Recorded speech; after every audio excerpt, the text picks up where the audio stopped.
Hey, what's up, everybody? It's Rob Gill, Epic Financial Strategies, and tonight we have with us Dan Geltrude, America's accountant. And by the way, this is the first time you're in the studio since we got it done. Fantastic, Rob. I absolutely love it. Way too much class for you, but I like it. He's right. Listen, I got to be able to model after what other people are doing out there. And being able to see you on TV all the time, whether it's Fox News, whether it's the other channels that you're currently doing business with, it's amazing to see you out there. And I think that in December, one of the weeks that you had your best week ever. Yeah, I mean, in December, it was maybe a lot of other talent was on vacation. Maybe. So I was, the fill-in, that's fine. Yeah, but I did like 15 national hits in 1 week. So that's my record. So 15 national hits in set. What does that actually mean? Like you're on TV, you're going on a national audience, and you did it 15 separate times on separate channels in 7 days. Well, some of the channels overlapped, Yep. yes. But yeah, it was 15 different segments, different topics. Wow. And they fire away and I answer. And do you have a tracking? I'm just curious for myself. Do you have a tracking on how many views or how many people were able to see that? Do you get numbers on stuff like that? I don't get those numbers. But what's interesting, Rob, is that the stations themselves, they're actually tracking literally in real time how many people are watching. Yeah. So it comes down to this. If people are watching, they keep you on. If people aren't watching, you get the hook. It sounds like the NFL. That's exactly. It sounds just like the NFL. Perform or get out. Yes, I love it. So, tonight I'm happy that we're kind of playing a little bit here, and we're going to get into some topics real quick.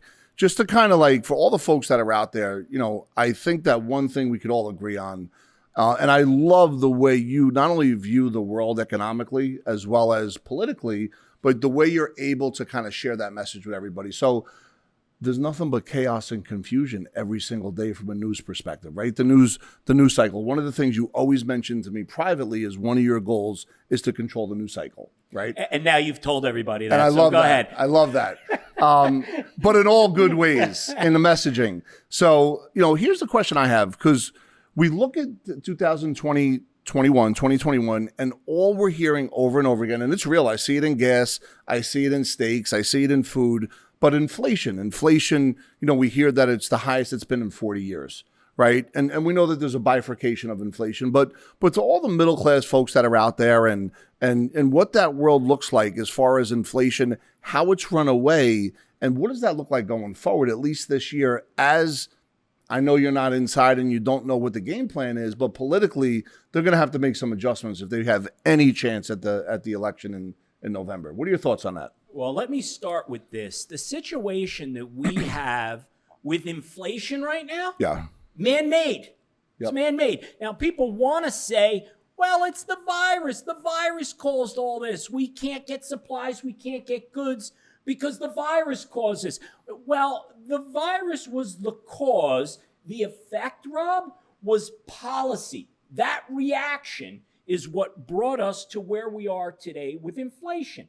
And the reason I say that is because if we did not have policies which incentivized people not to go to work, if we did not have mandates that would cause people to lose their jobs, we wouldn't have so much scarcity in the workforce. Because with supply and demand, right, politicians want to tell you it's a demand problem. It's not a demand problem. It's a supply problem. And that supply problem is being built off of the shortage of labor. So if we had policies that put people back to work, ultimately supply would catch up to demand. We'd have equilibrium, and therefore inflation will start to come down. Until that happens, Rob, so in 2022, if you ask me to predict, inflation is here to stay until we change directions. Got it. And for the folks that are out there that are getting comfortable with the stimulus checks, right? That are getting comfortable in the world of you don't have to go to the office. You may have and I'm not making fun of anybody if anybody lost anybody due to COVID. But here's the thing. If you're not going to go to work because now we have the 5th stage of COVID. We had Delta, we have Omicron. I don't know what's going to come next, but it seems like herd immunity is kicking in. I'm not a doctor, but I'm just from what I see. It's spreading like wildfire in November, December into right now. But what about the folks that like are just conditioned to just not go to work right now? Like what kind of disruption is that going to cause when somebody comes in and says, okay, we got to change direction and here's what we're going to do? You could see that in Virginia with the governor of Virginia just came in day one and he's demanding that kids be in school for 5 days and not have to wear masks. Well, let's break it down economically, and then, of course, we could talk about the political side of this. So economically, here's what's happening. Businesses are struggling to meet demand, and that's why we have the inflationary problem that we have. Yep. So that's in the here and now. So now these businesses realize, look, to some extent, dream come true. We have enormous demand. When you're managing your business, you don't want to have to think about sales. You're always driving towards more sales, more sales. Well, you got them now. Okay? So you took care of that. Now you can't get enough supply to deliver on the demand. Yep. So businesses are not going to sit around and wait for workers to decide to go back to work. What they're going to do is two things, and we see it's happening now. It's going to take a little while for it to run through the system. Two things I want to say. Artificial intelligence, which means a robot replaces you. Maybe literally, but it's a computer. It's artificial intelligence. It's happening. AI. It's happening. Right? Go into a McDonald's, go into a fast food place. Nobody working out front. You got a kiosk, you key in your order, and you pick it up. Yep. So how many people are not working anymore in that position? And then the next thing that happens is that American workers get replaced through outsourcing. Yeah. Now you say, okay, with all this technology rolling, I could have someone do your job in another country. Yeah. So now, at some point in time, the American worker wakes up and says, even if I want to go to work, there's no job for me. So what I would tell everyone out there right now, if you're saying, hey, this is really good, I'm getting paid to stay home. It's a sugar high. It's not going to last. And when you come off of that, Rob, when people come off, they're going to be hurting.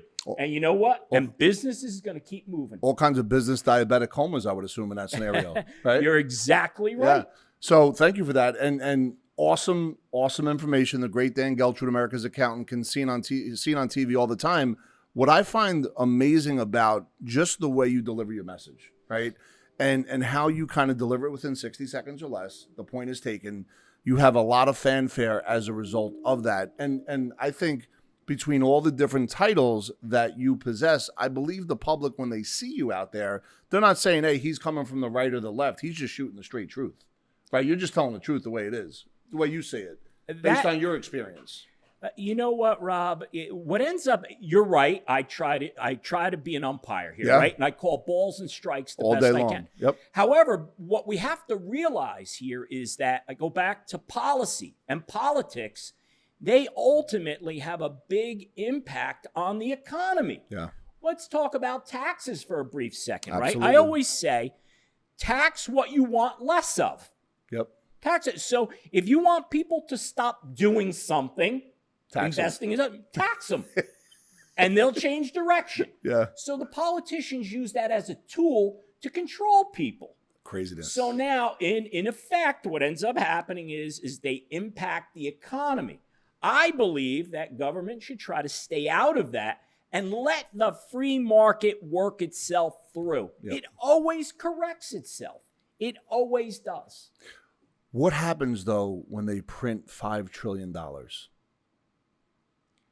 Well, let's go to the supply and demand. And I can't even go on the fact the market went up in the last 12 months. I'm talking 3, 4, 5 years from now.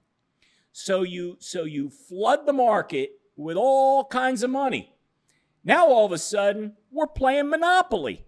It's a bunch of money and it doesn't have value. It's like anything else. If you have a lot of it, Rob, it just isn't the same, right? It's about scarcity. If there's less dollars, they're more valuable. So what ends up happening, and I know this plays to what you tell your people. Yep. If they're just holding cash, they're losing money every day. Yeah, cash is trash, right? If is. all your money is in cash, no doubt about it. And I think with inflation right now, I think the number is If you have 100 grand in a savings account, this changes every week or every 2 weeks, but a year later, it's probably worth about $94,500. If you look at the 10-year T-bill and you factor in inflation, and that to me is scary. So when I look at, we look at taxation, right? Chris Crone, Chris Crone. Of course. And at the end of last year, you'll love this story. Chris had a phenomenal 2021. I'm not going to get into his personal numbers.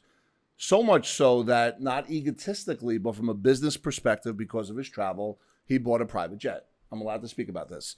And in buying the private jet, it came to the end of the year and he didn't have the financing in place, but he wanted to get that write-off. It was a massive write-off because he was paying for the whole thing in cash. So he needed money and he borrowed from his life insurance policy. This isn't a life insurance pitch, just kind of getting into what he did strategically. So because of the multiple businesses that he has and because he wants to be able to travel on his private jet, let's say 9 or 10 times a year to do the business that he does, the rest of it he's going to lease out to a company where other people rent it, so on and so forth.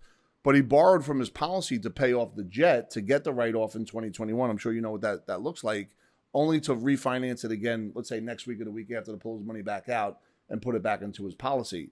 Now, for those kind of folks that get on our show every once in a while, folks that go beyond the profit sharing 401k plan, folks that go beyond the defined benefit plan that could be structured, where they want to put away $300,000-$400,000 a year.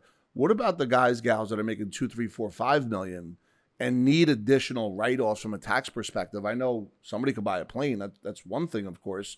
But what is, and I'm just going to throw this out there, does commercial real estate play into this? Or is there some other kind of investments that folks should make to really get these kind of write-offs? And I'm talking about the folks that are making $2, $3 million a year. Well, Rob, just in general, no matter what level of investor you are, it's about 3 initials, ROI, return on investment. It doesn't matter where you're placing your money. In the end, it comes out to how much money did my money make me? Now, many times that can be an easy calculation to just say, well, I invest X dollars and I got X plus. Now I can figure out my return on investment. Where those investors need a little bit of help is what's the tax effect of the return on investment? Because depending how you invest, that return on investment has to take taxes into consideration. And that's where you really know, am I making more money? Or, you know what? After I paid my taxes, this wasn't such a great deal. Yes. So I would tell everyone, no matter what deal you're getting involved with, no matter what investment you're involved with, take the taxes into consideration, because everything you do as an investor, you have a silent partner. His name, Uncle Sam. And you got a whole bunch of cousins, and pick the state name because those are your cousins. So New Jersey, where we are, they're a cousin that likes to show up. Some ghetto cousins. Yeah. They like to show up. So we got to think of these family members. You got to watch out for those ghetto family members. God, I'm sorry. They want to come to the party. They sure do. So I say it all the time. And that's what I'm saying. You're doing a deal. You say, you know what? I got to think of my Uncle Sam and my cousins. Where are they playing into this? Because they're going to take some of what I got. Cousins equal danger. Yes. Exactly. So thank you, Dan. Amazing stuff. I love it. And I know that, we always privately talk about, we always want to be able to take a client through experience, how important it is to have the accountant and the insurance agent, the trust officer, the fiduciary, the financial, everybody on the same page for the benefit of the client. Mm-hmm. And you and I we won't give any names, but we happen to both have the same client. It just happened to be a coincidence this year. And we did some really cool planning for that client, right? So for the folks that are out there, right, that have an accountant, and you as somebody that would speak to them directly, what would you suggest they do as far as their communication with their accountant and what that looks like, no matter what financial maturity they're at? And keep it simple, of course, but how would you kind of direct them, anyone that's listening to this and wants some good information? Well, if you're going to plan, and everyone should be planning, the accountant must be part of that for the reasons that I just said, because everything has a tax effect. There's tax impact. And if you don't want to plan around that, well, you're going to feel the bite when it's all over, and then it may be too late. And that's the problem. So plan having a plan literally means plan ahead. So the advice I would give to anyone out there, you should have a relationship with your accountant where you can call them up, him or her, and say, I'm thinking about doing this. Walk me through the tax effect of this. Yes. That's the key. Yes, and that's awesome. And Dan Geltrude, once again, America's accountant, just dropping knowledge and keeping it real as he always does, from Nutley, New Jersey, Hall of Fame and Nutley High School as well. And so many other things. And he recently had another title, or was given another opportunity, I should say, at Clara Moss. Right. Do you want to share with the folks what that looks like? Because I think that's pretty awesome. Well, thank you, Rob. Yeah, I was asked to join the board of trustees at Clara Moss Hospital. And I felt it was a great honor, primarily because I want to be able to give back and be able to help the community through the services that the hospital offers. And I'd like to think that I was asked because, yes, I can help financially, but I can lend some insight. The things we're talking about, it matters everywhere. It does. And you know what? For all the folks that are out there, I happen to know Dan personally, and we always hear when people say they want to make a difference in the community. And I'm not saying those people are really making a difference or not, but what I can say is he is. So that was awesome. And Dan was very instrumental in having a conversation with me, thank you, to make a 5-year commitment to Clara Moss, which I did. I want to give you, I really thank you for that, because I feel so fulfilled about it.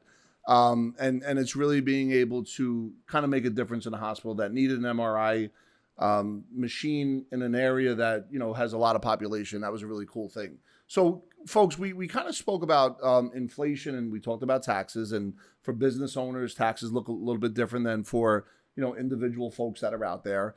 Is there anything, and once again, this is not specific, so we're speaking in general terms. Right. But I know that, sometimes when we deal with doctor groups, or sometimes when we're dealing with businesses that are earning, let's say, between 2 and 5 million versus 5 and 10 versus 500 and 2 million, there's different planning strategies.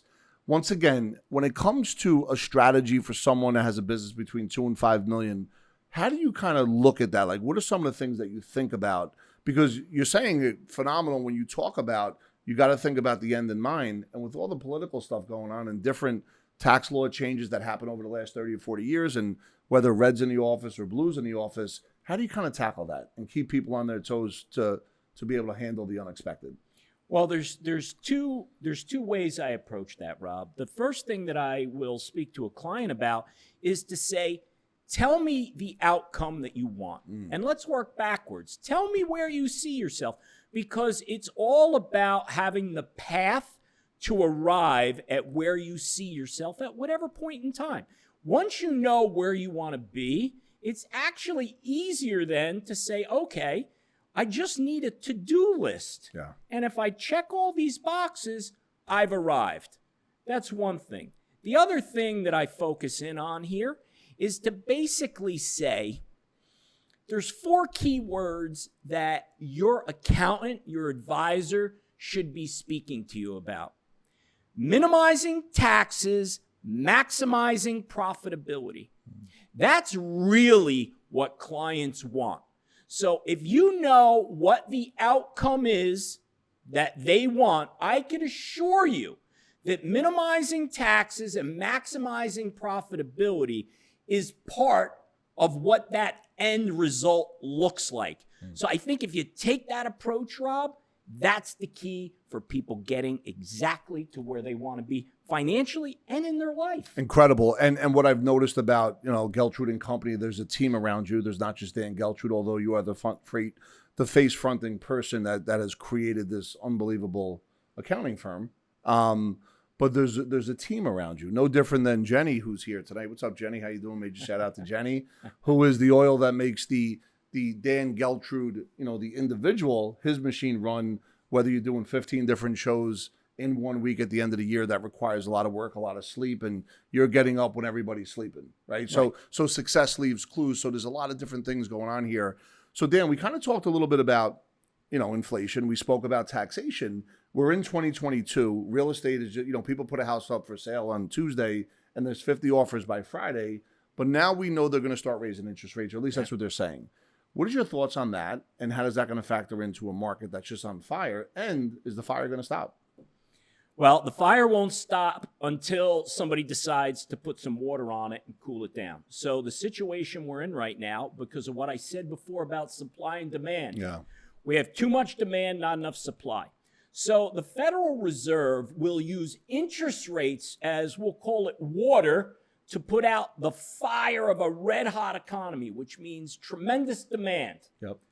But there's always cause and effect, and there's always consequences to these actions. So you raise interest rates, what happens? Okay. First of all, the stock market, equities, well, they're not so great with that. Why? Because what happens is there becomes a flight to safety. So people will move out of the stock market and, let's say, go into the bond market. So that's one of the impacts. Now, you brought up real estate. Now, there is an inverse relationship between the price of real estate and interest rates. Why? Because when people are investing in real estate, what do they look at? What's my monthly payment? 100%. So if interest rates go up, that means you could afford less in terms of the price you are purchasing. Or if you're selling and interest rates are going up, it means that people have to calculate into that monthly payment that higher interest rate, which means what? They are going to offer you less. So this slippery slope that we're headed down related to interest rates, although maybe they do need to come up a little bit, they waited too long, and now there very well may be a rush to get to that point. And worst case scenario of this, Rob, recession. That's the impact. Because you cool the economy off so much, everything starts to be impacted by that. Is that what the 80s looked like, the late 70s? Well, yes, that was exactly what happened with Paul Volcker. Inflation was running rampant. The only way to stop it was a lot of interest rate increases, and large and often. And what did that do? It cooled down the economy. In the form of a recession. And that was when people waited online for gas and stuff like that, right? It was. And now you go into the grocery store and you see empty shelves. When has that happened in America before? I don't remember. That's policy, Rob. That's policy. Amazing. Wow. So listen, Dan, thank you so much. Thank you, Rob. It was a quick step in. We tackled 3 different topics. If anybody ever has any questions, go ahead and click the link below. If anybody wants to actually sit down and have a meeting with Dan Geltrude's team, is there a way they could reach out to you specifically? Sure. Just go on to our website, geltrude.com, GELTRUDE.com, and you'll find us there. Hey, thanks for checking in tonight. If something actually resonated and made some sense and you really want to explore it further, go ahead and click the link below, and one of the team members will circle back and provide any answers to questions that you may have.